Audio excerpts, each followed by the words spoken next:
सुनिए, अगर आप चाहें तो इस मेज पर बैठ सकते हैं। जगह काफी है। आखिर एक आदमी को बैठने के लिए कितनी जगह चाहिए। बैठिए।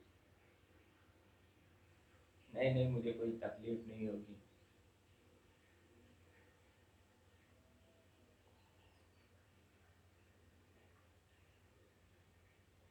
बेशक अगर आप चाहें तो चुप रह सकते हैं।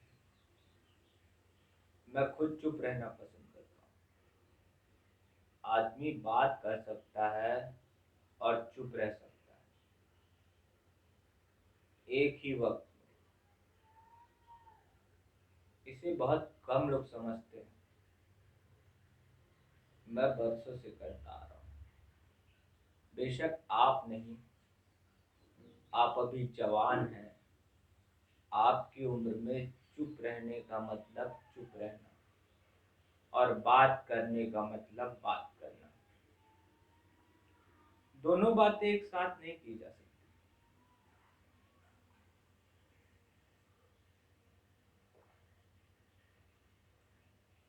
आप छोटे मग से पी रहे हैं। लगता है आपको अभी लत नहीं लगी है। मैं आपको देखते ही पहचान गया था कि आप इस जगह के नहीं हैं। इस घड़ी यहाँ जो लोग आते हैं उन सबको मैं पहचानता हूँ। उनसे आप कोई बात नहीं कर सकते। वो यहाँ आते हैं अपनी आखिरी बियर के लिए, क्योंकि दूसरे पब बंद हो चुके होते हैं। वो बहुत जल्द खत्म हो जाते हैं। मेज पे, बाहर सड़क पे, ट्राम में। कई बार तो मुझे उन्हें उठाकर उनके घर तक पहुंचाना पड़ता है। बेशक अगले दिन वो मुझे नहीं पहचानते।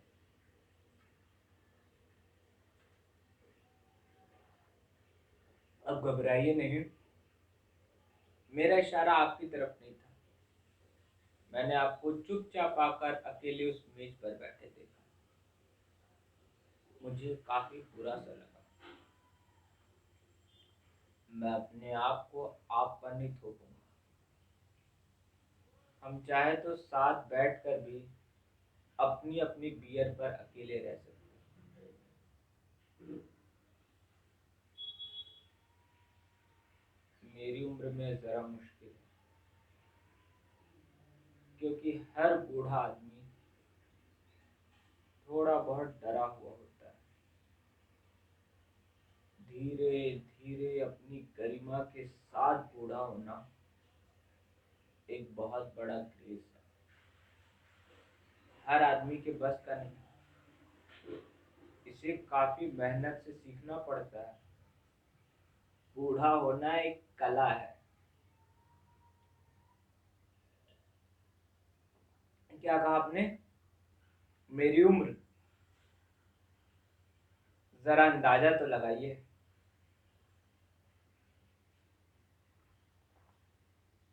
नहीं साहब, आप मुझे नाहक खुश करने की कोशिश कर रहे हैं, और यूं आपने खुश तो जरूर कर दिया।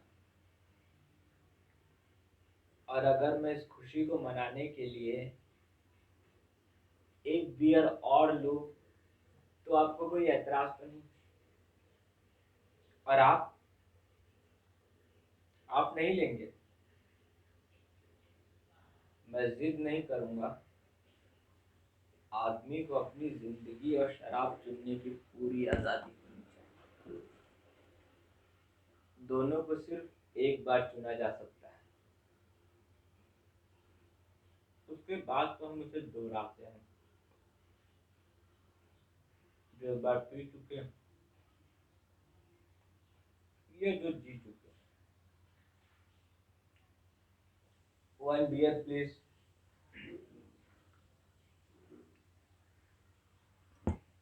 आप दूसरी जिंदगी को मानते हैं? मेरा मतलब है मौत के बाद भी। उम्मीद है आप मुझे घिसा पिटा जवाब नहीं देंगे। कि आप किसी धर्म में विश्वास नहीं करते। मैं खुद एक कैथलिक हूँ।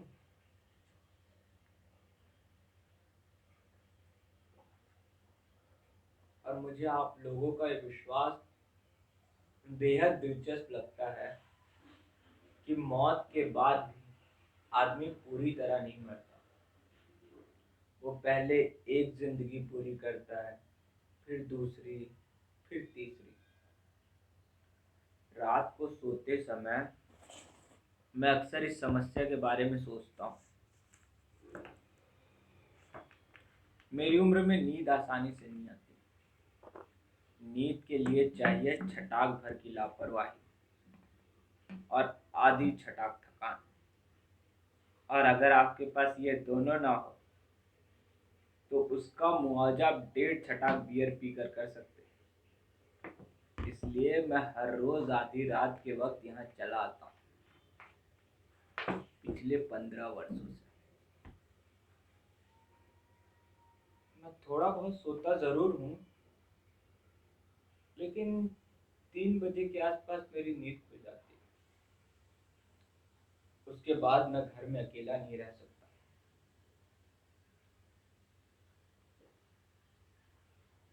3 बजे, ये भयानक घड़ी है। मैं अपने अनुभव से कह सकता हूँ कि 2 बजे लगता है अभी अभी रात है, और 4 बजे सुबह होने लगती है। 3 बजे आप ना इधर के रहते हैं ना उधर के। मुझे हमेशा लगता है कि अगर मृत्यु आने की कोई घड़ी है तो यही है।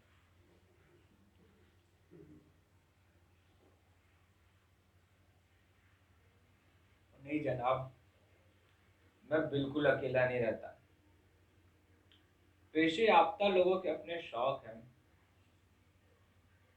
मेरे पास एक बिल्ली है जो बरसों से मेरे साथ रह रही है। आप देखिए ना, मैं यहाँ बियर पीते हुए आपसे लंबी चौड़ी बातें कर रहा हूँ और वो उधर मेरे इंतजार में बैठी होगी। मुझे आपके बारे में मालूम नहीं,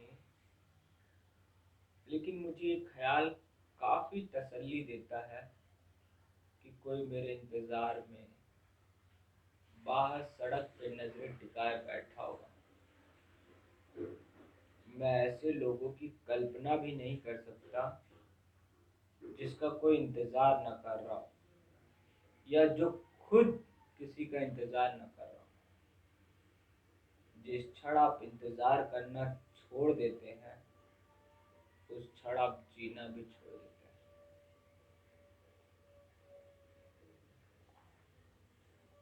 हैं। बिल्लियाँ काफी देर तक और बहुत सब्र के साथ इंतजार कर सकती है। इस लिहाज से वो औरतों की तरह है। सिर्फ इस लिहाज से नहीं, उनमें औरतों की तरह अपनी तरफ खींचने और आकर्षित करने की असाधारण ताकत होती है। डर और मोह दोनों में ही हम उनके सामने अकेले में बंधे लुटे से खड़े रहते हैं। ये डर आपको कुत्ते या अन्य जानवर से भी लगेगा, लेकिन वो निचले दर्जे का डर है। आप एक और किनारा करके चले जाते हैं, कुत्ता दूसरी ओर किनारा करके चले जाता है। कुत्ते को डर लगा रहता है कि आप उस पर बेईमानी ना कर बैठे, और आप सहमे से रहते हैं कि कुत्ता नजरें बचाकर आपका झपट न दे। लेकिन इसमें कोई रहस्य, कोई रोमांच, कोई संभावना नहीं है, जैसा अक्सर हमें बिल्ली या सांपों को देखकर लगता है।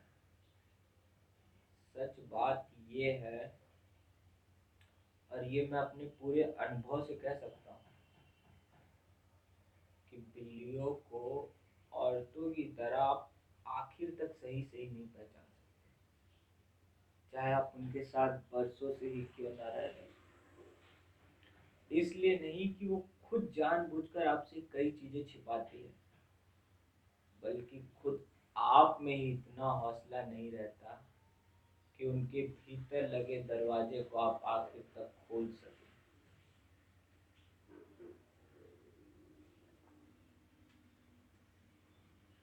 आपको ऐसा नहीं लगता ज्यादातर हमें वही चीजें अपनी तरफ आकर्षित करती है जिसमें थोड़ा सा आतंक छिपा हो। अगर आप बुरा न माने तो मैं एक बियर और लूं। कुछ देर बाद ये पब बंद हो जाएगा और फिर सुबह तक सारे शहर में एक बूंद भी दिखाई नहीं देगी। आप घबराइए नहीं, मैं अपने पीने की सीमा जानता हूँ।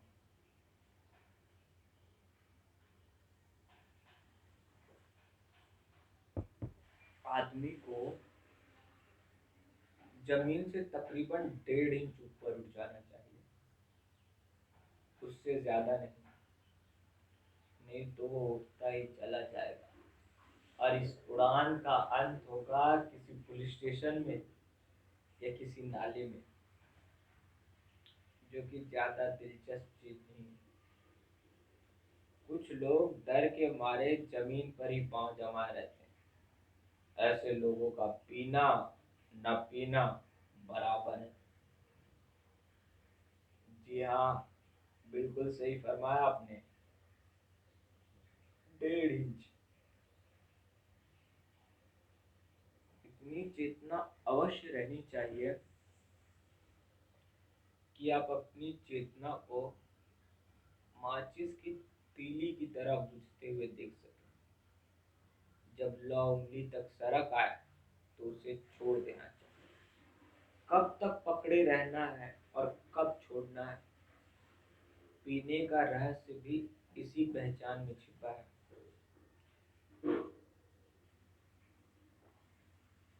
लेकिन मुश्किल तब होती है जब आप 1.5 इंच के ऊपर चले जाते हैं। फिर वो किसी काम का नहीं। आपको शायद हंसी आएगी कि पहचान तभी आती है जब हम पहचान के परे चले जाते हैं। मुझे बुरा नहीं लगेगा अगर आप मेरी बात को हंस के टाल देंगे। मैं खुद कई बार कोशिश करता हूँ कि इस आशा के साथ रहना सीख लूं कि कई चीजों का ना जानना ही हमें सुरक्षित रखने का रास्ता है। आप रफ्ता रफ्ता इस आशा के साथ रहना सीख जाते हैं, जैसे आप अपनी पत्नी के साथ रहना सीख जाते हैं, एक ही घर में बरसों तक। हालांकि एक संशय बना रहता है कि वो भी अपना खेल खेल रही है, और इस संशय से छुटकारा पाने के लिए कभी कभी आप दूसरी या तीसरी स्त्रियों से प्रेम करने लगते हैं। ये निराश होने की शुरुआत है।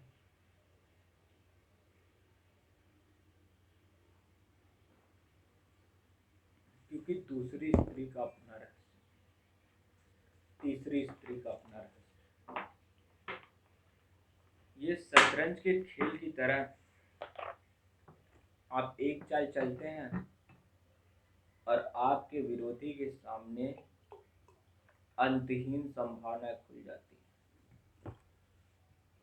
एक बाजी हारने के बाद आप दूसरी बाजी में जीतने की आस लगाते हैं। आप ये भूल जाते हैं कि दूसरी बाजी की अपनी संभावना है, पहली बाजी की तरह अंतहीन और रहस्यमय। इसीलिए मैं कहता हूँ, आप चाहे कितनी ही स्त्रियों के संपर्क में क्यों ना आए, असल में आपका संपर्क सिर्फ एक ही औरत के साथ होता है।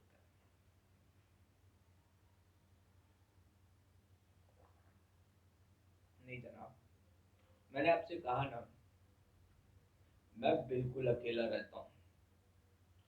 अगर आप मेरी बिल्ली को छोड़ दे तो। जी हाँ, मैं विवाहित हूँ और मेरी पत्नी अब जीवित नहीं है। ये मेरा अनुमान है। आप कुछ हैरान से हो गए। मैंने अनुमान इसलिए कहा क्योंकि मैंने उसे मरते हुए नहीं देखा।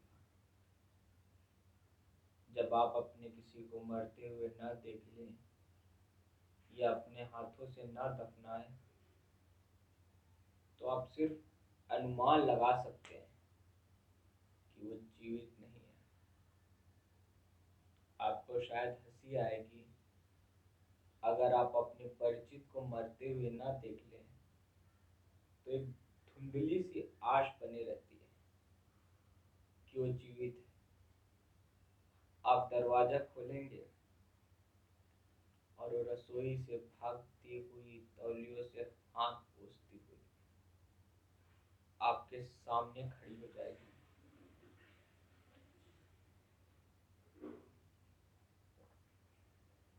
बेशक ये भ्रम है, ऐसा होता नहीं। उसकी बजाय अब बिल्ली आती है जो दरवाजे के पीछे देहरी पर सिर टिका है, अपने आंखों का रंग बदलते रहती है। मैंने लोगों से कहते सुना है कि समय बहुत कुछ सोख लेता है। क्या आपको भी ऐसा लगता है? मुझे मालूम नहीं, लेकिन मुझे कभी कभी लगता है कि समय उतना सोखता नहीं जितना बुहार देता है। अंधेरे कोने में, कालीन के नीचे, बाहर से किसी को कुछ दिखाई नहीं देता, लेकिन उसके पंजे हमेशा बाहर की तरफ रहते हैं। किसी भी अनजान घड़ी में वो आप पर। मैं शायद भटक रहा हूँ। बियर पीने का ये सुख है कि आप रास्ते से भटक जाते हैं और एक ही दायरे के इर्द गिर्द चक्कर लगाने लगते हैं, round and round and round. आप बच्चों का वो खेल जानते हैं, जब बच्चे दायरा बनाकर बैठ जाते हैं और एक बच्चा हाथ में रुमाल लेकर उनके चारों तरफ चक्कर लगाता रहता है। आपके देश में भी खेला जाता है। वाह, देखिए ना, हम चाहे कितने ही अलग क्यों ना हो, बच्चों के खेल हर जगह एक जैसे ही होते हैं। उन दिनों हमारी हालत भी कुछ वैसी थी। हम में से किसी को नहीं पता था कि कब वो अचानक किसके पीछे अपना फंदा छोड़ जाएंगे। हर आदमी एक भयभीत बच्चे की तरह बार बार पीछे मुड़कर देखता था, कहीं उसके पीछे तो नहीं। जी हाँ, इन्हीं दिनों यहाँ जर्मन आए थे। आप तो बहुत छोटे रहे होंगे। मेरी भी उम्र कुछ ज्यादा नहीं थी। हालांकि लड़ाई की वजह से सुबह से शाम तक काम में जुटे रहना पड़ता था और मैं जवान बैल की तरह डटा रहा। एक उम्र होती है जब हर आदमी एक औरत सुख के दायरे में रहना सीख लेता है। उसके परे उसके पास देखने की फुर्सत ही नहीं होती। उस वक्त तक उसे महसूस ही नहीं होता जब वो खुद उस दायरे से। आपने अक्सर देखा होगा, जिसे हम सुख कहते हैं, वो एक खास लम्हे की चीज है जो अपने में ही बहुत ठोस है, लेकिन उस वक्त के गुजर जाने के बाद वो बहुत कुछ फीका, कुछ कुछ हैंगओवर सा धुंधला लगता है। लेकिन जिसे हम दुख, तकलीफ या यातना कहते हैं, वो हूबहू दुर्घटना के वक्त महसूस नहीं होता। ऐन दुर्घटना के वक्त हम बदहवास से हो जाते हैं और अपनी यातना के लिए कोई बना बनाया फ्रेम नहीं ढूंढ पाते जिसे उसे सही सही फिट कर सके। किसी दुर्घटना का होना एक बात है, उसका सही सही अनुमान अपने पूरी जिंदगी में भोग पाना या भोग पाने में काबिल हो सकना बिल्कुल दूसरी बात है। यह असंभव है, ऐसा होता नहीं। अपने को बार बार दूसरे की स्थिति में रख कर उतने ही कष्ट की कल्पना करना जितना दूसरे ने भोगा हो। तो कुछ ज्यादा हो सकता है या कुछ कम, लेकिन उतना नहीं और वैसा नहीं जितना दूसरे ने भोगा। आप गलत ना समझिए, मैंने अपनी पत्नी को कष्ट भोगते नहीं देखा।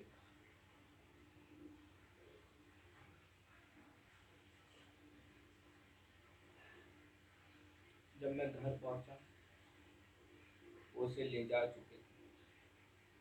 7 बरस की विवाहित जिंदगी में ये पहला मौका था जब मैं खाली घर में प्रवेश किया। नहीं, उन दिनों मेरे पास बिल्ली नहीं थी। मैंने उसे काफी वर्षों बाद पालना शुरू किया। दूसरे घर के पड़ोसी अपनी अपनी खिड़कियों से झांक कर मुझे देख रहे थे। ये स्वाभाविक है। मैंने खुद ऐसे लोगों को अपनी खिड़कियों से झांकते हुए देखा है जिनके रिश्तेदारों को गेस्टापो पुलिस पकड़ कर ले जाते थे।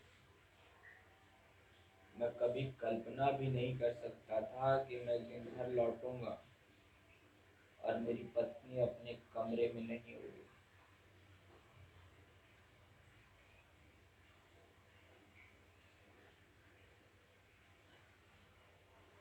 मैं आपसे एक बात पूछना चाहता हूँ। जब हम कभी मौत, यातना या दुर्घटना के बारे में अखबार में पढ़ते हैं या सुनते हैं, हमें ये ख्याल कभी नहीं आता कि चीजें हमारे साथ हो सकती है। नहीं, हमें हमेशा लगता है कि दूसरों के लिए। वाह, मुझे खुशी होगी कि आप एक बियर ले रहे हैं। आखिर खाली ग्लास के सामने आप सारी रात तो नहीं बैठ सकते ना।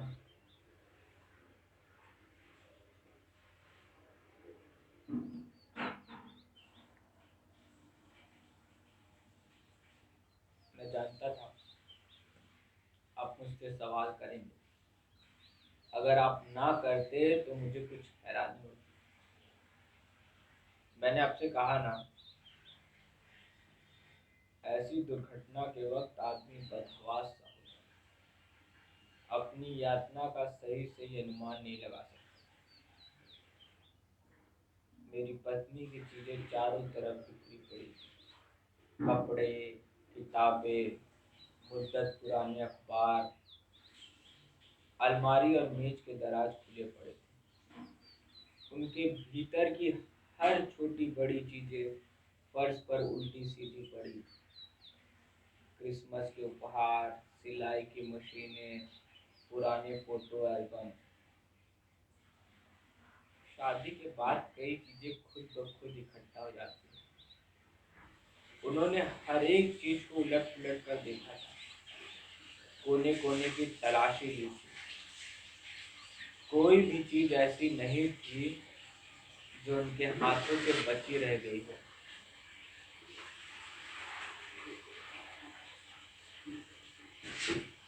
उस रात मैं अपने कमरे में बैठा रहा। मेरी पत्नी का बिस्तर खाली पड़ा था। तकिए के नीचे उसका रुमाल, माचिस और सिगरेट का पैकेट था। सोने से पहले वो हमेशा सिगरेट पिया करती थी। शुरू में मुझे उसकी आदत अखरती थी, लेकिन धीरे धीरे मैं इसका आदी हो गया। पलंग के पास तिपाई पर उसकी एक किताब रखी थी। जिसे वह उन दिनों पढ़ा करती थी।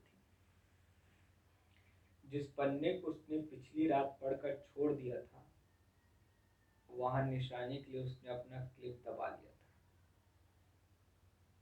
उसके क्लिप पे उसके बालों की गंध चढ़ी थी। हर्षा, साथ रहते रहते हमें छोटी छोटी तफसीलें याद रह जाती है। ये स्वाभाविक है। विवाह से पहले हम हमेशा बड़ी और अनुभवपूर्ण चीजों के बारे में सोचते हैं, लेकिन विवाह के बाद ऐसा साथ रहते रहते ये बड़ी चीजें हाथ से फिसल जाती हैं और कुछ छोटी मोटी चीजें, सताई दिखने वाली दिनचर्या, रोजमर्रा के आपसी भेद बचे रह जाते हैं, जिन्हें हम शर्म के कारण दूसरों से कभी नहीं कर पाते, लेकिन जिनके बिना हर छोटी चीज सुनी जान पड़ती है। उस घड़ी शायद मैं अपने में नहीं था, मेरी पत्नी अपने कमरे में नहीं थी, ये महज एक हकीकत थी। मैं उसे समझा सकता था, लेकिन वो उसे पकड़ कर ले जा चुके थे। मुझे विश्वास नहीं हो रहा था। मैं बार बार अपने से प्रश्न पूछता रहा, आखिर मेरी ही पत्नी क्यों? 7 बरस की विवाहित जिंदगी में मैंने पहली बार अपनी पत्नी पे संदेह किया था, मानो उसने कोई चीज मुझसे छिपा रखी हो, कोई ऐसी चीज जिसमें मेरा कोई भी साझा नहीं था। बाद में पता चला कि गेस्टापो पुलिस कई दिनों से उसकी ताक में। उसके पास कई गैरकानूनी पैम्फलेट और पर्चियां पाई गई थी, जो कि उन दिनों अज्ञात रूप से लोगों में बांटी जाती थी। और ये सारी चीजें मेरी पत्नी के कमरे से बरामद हुई थी। आपको ये बात दिलचस्प लगेगी कि उस रात से पहले वो और मैं इसी कमरे में सोते थे, प्रेम करते थे, और इसी कमरे में कुछ ऐसी चीजें थी जो उसका रहस्य थी, जिसमें मेरा कोई भी साझा नहीं था। आपको ये बात दिलचस्प लगेगी कि वो मेरी पत्नी को मुझसे कई अधिक अच्छी तरीके से जानते थे। जरा ठहरिए, मैं अपना क्लास खत्म कर लेता हूँ, फिर आपका साथ दूंगा।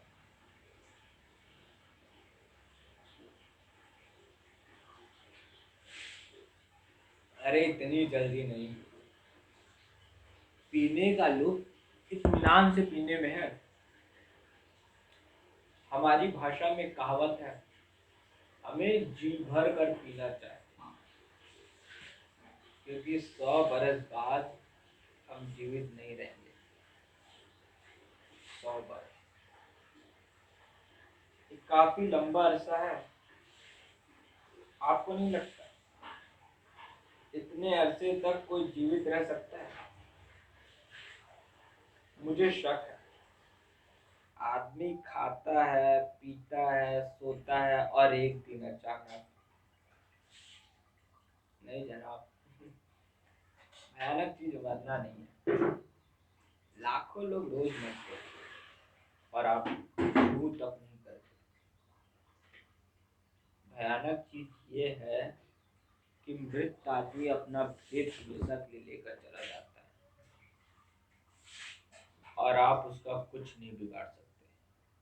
एक तरह से वो मुक्त हो जाता है।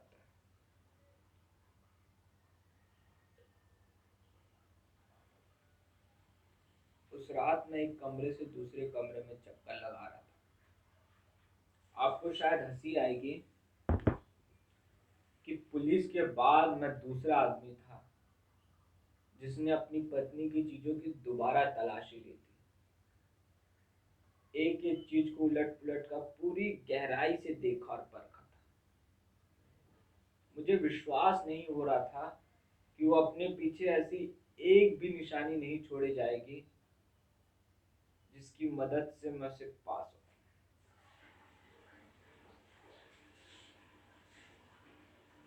उसके विवाह के ड्रेसिंग टेबल के दराज में रखे कुछ पत्र, जैसे विवाह से पहले मैंने उसे लिखे थे।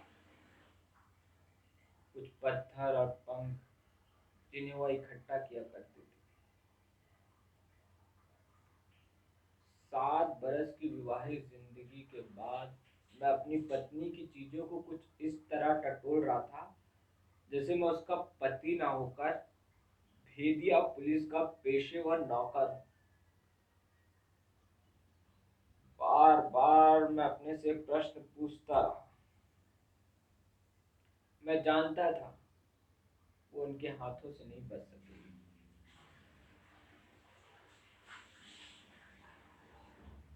मैंने आज तक किसी को भी उनके हाथों से वापस आते नहीं देखा। लेकिन उस रात मुझे इस चीज ने इतना भयभीत नहीं किया कि मृत्यु उसके नजदीक है, जितना इस चीज ने कि मैं उसके बारे में कभी पूरा सत्य नहीं जानता। मृत्यु हमेशा के लिए उसके भेद पर ताला लगा देगी और वो अपने पीछे ऐसा एक भी सुराग नहीं छोड़े जाएगी जिसकी मदद से मैं उस ताले को खोल सकूं।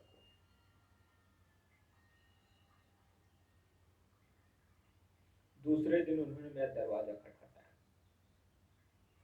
मैं तैयार होकर उनकी प्रतीक्षा कर रहा था। मैं जानता था वो आएंगे। अगर मेरी पत्नी सब कबूल कर लेती तो शायद उन्हें मेरी जरूरत न पड़ती। लेकिन मेरी पत्नी अपने मुंह से एक शब्द नहीं निकालेगी, ये मैं जानता था। मैं उसके रहस्य परिचित था, उसकी आदतों से अच्छी तरह वाकिफ था। वो चुप रहना जानती थी, चाहे यातना कितनी ही भयंकर क्यों ना हो। नहीं जनाब, मैंने अपनी पत्नी की यातना को नहीं देखा, बस थोड़ा बहुत अनुमान लगा सकता हूँ। उन्होंने मुझसे पहला जो प्रश्न पूछा वो बिल्कुल साफ था। क्या आप श्रीमती के पति हैं? मैं सिर्फ इस प्रश्न का उत्तर हाँ में दे पाया। बाकी के सवाल मेरी समझ के बाहर थे। उन्होंने मेरी इस बात को हंसी में उड़ा दिया जब मैंने उन्हें कहा कि मैं अपनी पत्नी की इस कार्रवाई के बारे में कुछ नहीं जानता। उन्हें लगा मैं अपनी खाल बचाने के लिए कन्नी काट रहा हूँ। वो मुझे एक अलग सेल में ले गए और हफ्ते भर मुझसे सिर्फ एक ही सवाल अलग अलग ढंग से पूछते थे। मैं अपनी पत्नी के बारे में क्या जानता हूँ, वो कहाँ जाती थी, किन लोगों से मिलती थी और किस आदमी ने उसे पैम्पलेट दिया था। किसी भी तरह का उत्तर खींचने के लिए वो जो तरीका अपनाते थे, उनके बारे में आपको कितनी ही तफसीलों के साथ क्यों ना बता दो, आप उसका रत्ती भर भी अनुमान नहीं लगा सकते। वो मुझे उस वक्त तक पीटते थे जब मैं अपनी चेतना न खो दूं। उनमें असीमित धैर्य था। वो उस समय तक प्रतीक्षा करते थे जब मेरी चेतना वापस ना आ जाए। फिर वही पुराने सवाल और अंतहीन याचना। उन्हें विश्वास नहीं हो रहा था कि मैं जो अपनी पत्नी के साथ अनेक वर्षों तक रह रहा हूँ, उसकी इस कार्रवाई के बारे में कुछ नहीं जानता। उन्हें लगा मैं उन्हें बेवकूफ बनाने की कोशिश कर रहा हूँ, उनकी आंखों में धूल झोंक रहा हूँ। नहीं जनाब, वो मुझे पीटते थे। मेरी यातना ये नहीं थी। मेरी यातना ये थी कि उनके सवालों का जवाब देने के लिए मेरे पास कुछ भी नहीं था। कहने के लिए कुछ अति साधारण घरेलू बातें थी जो शायद हर स्त्री अपने पुरुष से कहती है। मैं कभी कल्पना भी नहीं कर सकता था कि रोजमर्रा की दैनिक जिंदगी के साथ वो एक अलग जिंदगी जी रही थी, मुझसे अलग, मुझसे अछूती, मुझसे बाहर। एक ऐसी जिंदगी जिसमें मेरा कोई भी साझा नहीं था। आपको ये बात हास्य पद से नहीं लगती? अगर वो मेरी पत्नी को ना पकड़ते तो सारी उम्र मैं यही सोचता कि मेरी पत्नी वही है जिसे मैं जानता हूँ। वो लड़ाई के अंतिम दिन थे और गेस्टापो पुलिस अपने शिकार को हाथ से नहीं जाने देना चाहते थे।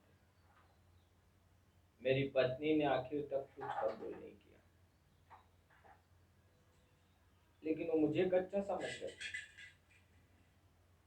वो मुझे मारना नहीं चाहते थे, लेकिन मृत्यु से कम आदमी को जितना अधिक कष्ट दिया जा सकता था उसमें उन्होंने कोई भी कसर नहीं छोड़ी थी। वो मुझे उस वक्त तक पीटते थे जब वो खुद थक जाते थे, जब मैं बेहोश हो जाता था। मैंने आखिर तक कुछ कबूल नहीं किया। ये मेरा साहस नहीं है। सच बात यह है कि कबूल करने के लिए मेरे पास कुछ था ही नहीं।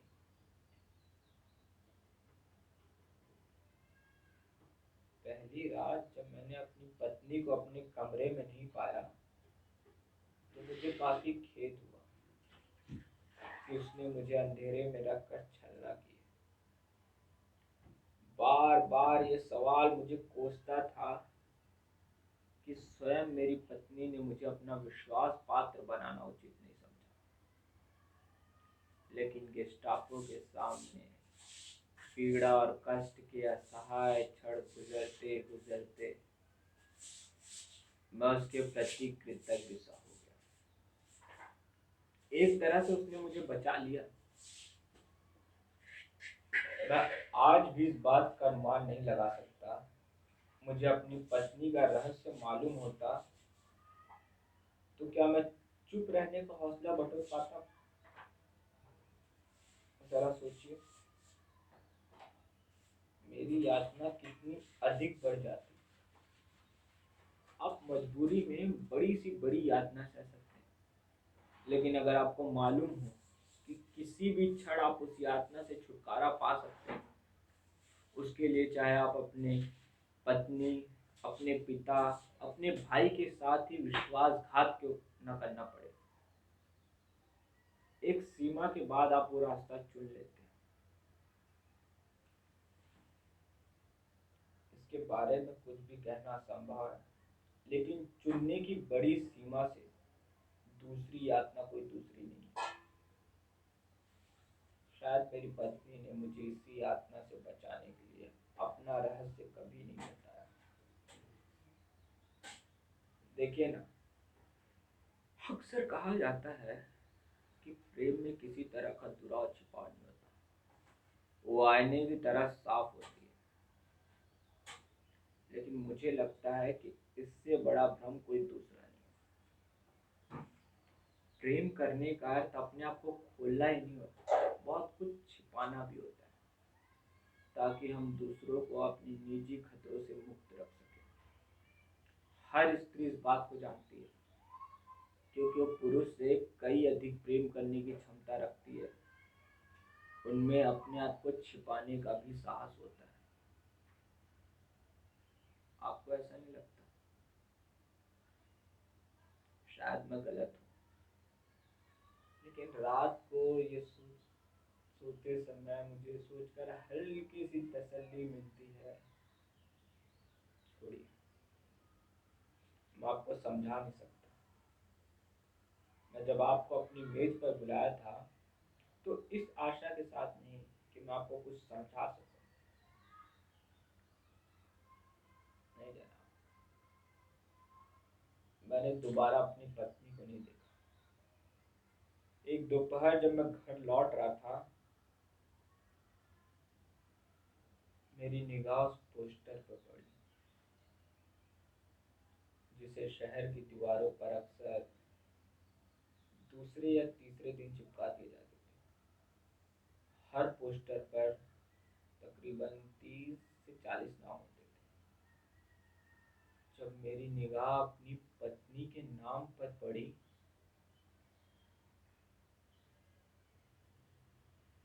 उस क्षण मुझे काफी विचित्र सा लगा कि उस छोटे से नाम के पीछे मेरी पत्नी का चेहरा हो सकता है। मैंने आपसे कहा ना, जब आप अपने किसी को मरते हुए ना देखेंगे तो एक धुंधली सी आश बनी रहती है कि आप दरवाजा खोलेंगे और रसोई से देखिए ना। मैं अपनी बातें फिर दोहराने लग गया हूँ।